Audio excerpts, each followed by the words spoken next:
kami dari kelompok 5. Untuk memulai diskusi ada baiknya kalau kita memperkenalkan diri dulu. Yang pertama, saya sendiri. Perkenalkan, nama saya Fitra Nopal Judan dengan NIM B1B120.035. Selanjutnya saya Irfan Jaya, NIM B1B120.039. Nama Sujita dengan NIM B1B1 Saya Dilasari, NIM B1B120.067. Saya Inggil Maulia dengan NIM D1B120.012. sebelum memulai diskusi ini, ada baiknya kita terlebih dahulu mengetahui bagaimana cara menulis artikel. Nah, sebelumnya, teks ulasan adalah teks yang berisi tentang sebuah ulasan atau review hasil penilaian terhadap sebuah karya, drama, atau buku. Ulasan ada umumnya ditulis dalam bentuk artikel sehingga teks ulasan dapat disebut artikel ulasan. Pentingnya ulasan ialah untuk memperbaharui suatu pengetahuan dan juga menghasilkan pedoman tentang suatu topik.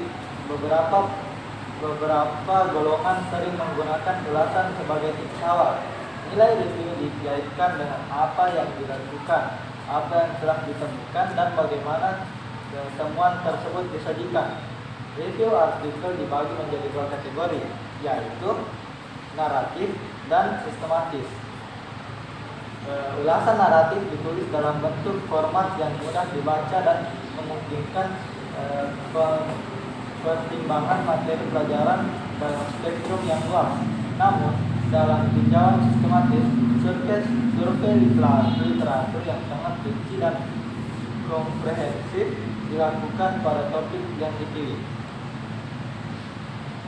Nah, dalam menulis artikel ulasan biasanya itu ada satu hal yang mendasari apa yang membuat penulis mengangkat tema tersebut. Dan begitupun dalam artikel ulasan, beberapa artikel ulasan biasanya itu ada satu hal yang mendasari apa yang membuat penulis mengangkat tema tersebut.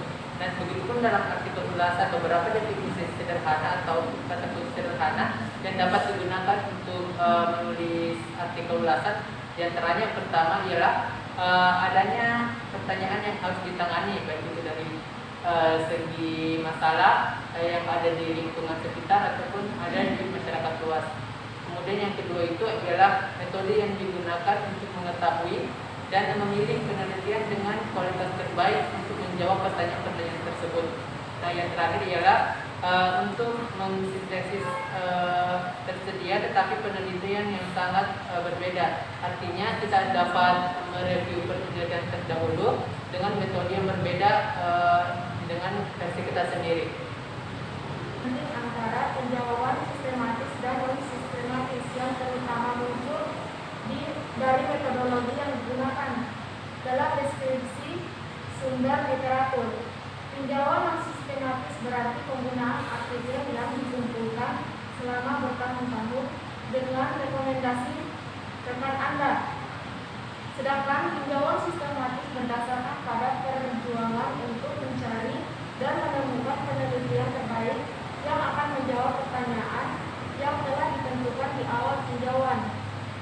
Dalam suatu artikel yang baik, biasanya terdapat beberapa hal di dalamnya, yaitu yang pertama judul, yang kedua pengantar termasuk di dalamnya seperti latar belakang, tujuan, sumber data, kriteria kelayakan studi, peserta, penilaian studi, dan metode sintesis.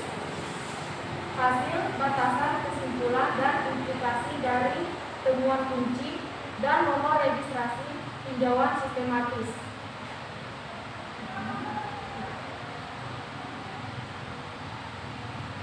Lanjutan dalam isi artikel itu metode, definisi hal-hal seperti protokol dan registrasi,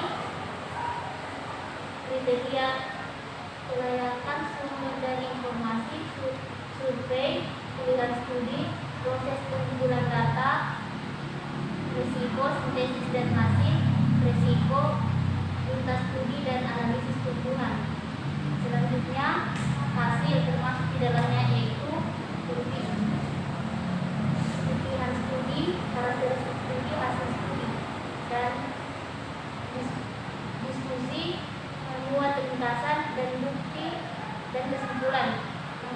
itu pendanaan, menunjukkan sumber pendanaan atau dukungan lain untuk tujuan sistematika dan peranan untuk tujuan sistematika.